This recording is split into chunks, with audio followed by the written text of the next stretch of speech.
Assalamualaikum warahmatullahi wabarakatuh. Kami dari kelompok 5 ingin menjelaskan tentang hakikat, pendekatan, dan teori membaca. Perkenalkan anggota kelompok kami. Yang pertama dengan NIM 2101421023 Elsa Amira Arifa. Yang kedua dengan NIM 2101421025 Nela Nafisa. Yang ketiga dengan NIM 2101421026 Abitria Fatmaning Dias. Yang terakhir dengan NIM 2101421027 Silviana Anissa Putri. Berikut ini merupakan pengertian membaca. Yang pertama menurut Keraf Mr. Coris, membaca merupakan suatu proses yang mengandung komponen fisik dan mental. Sepanjang jalur tersebut dapat diterjemahkan juga sebagai metodologi memberikan pentingnya gambar visual.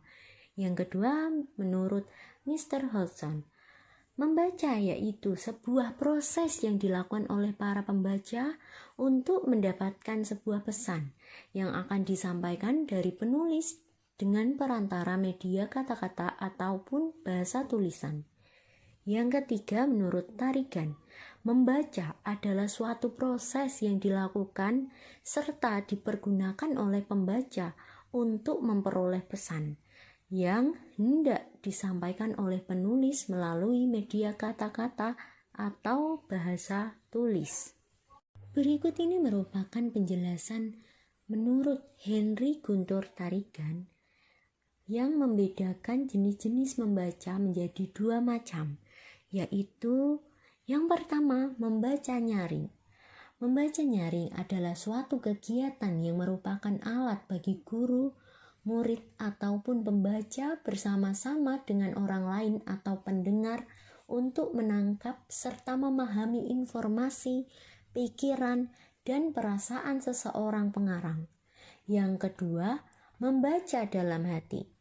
Membaca dalam hati adalah cara atau teknik membaca tanpa suara untuk memperoleh informasi.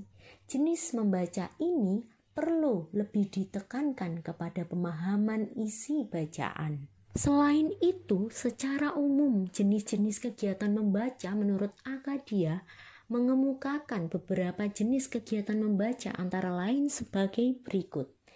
Yang pertama, membaca indah. Jenis membaca ini bertujuan apresiatif yang mengharapkan agar membaca sebagai ungkapan penghayatannya terhadap karya sastra. Yang kedua, membaca bahasa. Kegiatan membaca yang ditekankan pada sisi kebahasaan bukan isinya. Yang ketiga, membaca cepat. Tujuan kegiatan membaca cepat ialah agar siswa mampu dengan cepat menangkap isi bacaan. Yang keempat, membaca pustaka. Kegiatan membaca pustaka bersifat kokurikuler, ekstrakurikuler, bahkan individual. Kegiatan membaca ini yang terarah dapat memberikan sumbangan yang berarti dalam pengembangan minat bacaan serta kemampuan dalam memahami. Menurut Mulyati, tujuan membaca meliputi 1. Untuk mengisi waktu luang, 2. Untuk mencari hiburan, 3. Untuk kepentingan studi, 4. Untuk mencari informasi dan menambah pengetahuan. Sementara itu, Supriyadi memberikan tambahan mengenai tujuan membaca, meliputi 1. Untuk mengisi waktu luang, 2. Untuk mencari hiburan, 3. Untuk kepentingan studi, 4.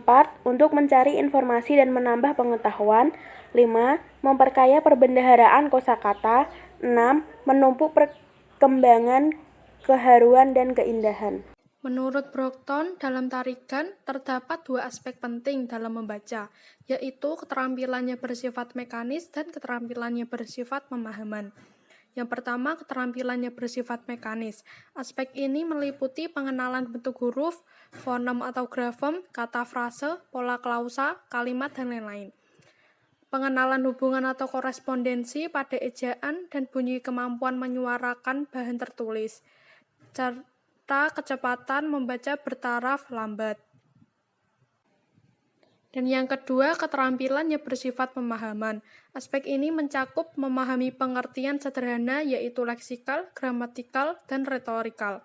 Memahami signifikasi atau makna, antara lain maksud dan tujuan pengarang, relevansi budaya reaksi pembaca, dan kecepatan membaca yang fleksibel.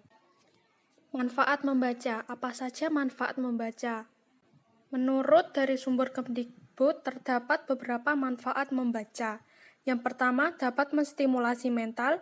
Yang kedua, dapat mengurangi stres. Yang ketiga, menambah wawasan dan pengetahuan.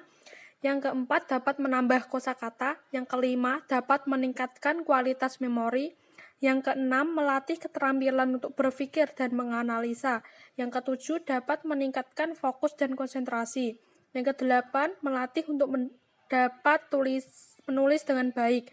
Yang kesembilan, dapat memperluas pemikiran seseorang. Dan yang terakhir, dapat meningkatkan hubungan sosial. Pendekatan yang melatar belakangi teori membaca ada 3, yaitu pendekatan konseptual, empirikal, dan eksperimental. Yang pertama yaitu pendekatan konseptual.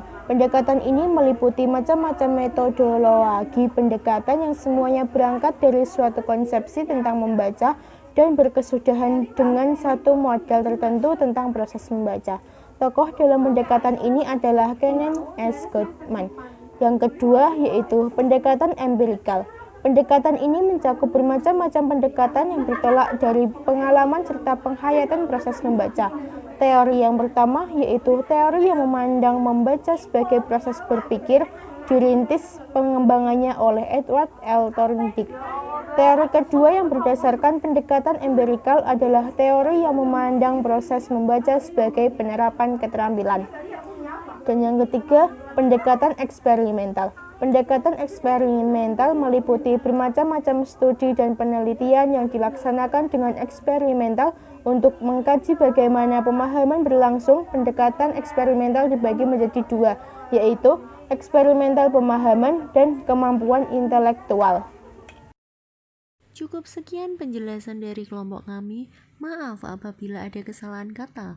Wabillahi taufiq wal hidayah. Wassalamualaikum warahmatullahi wabarakatuh.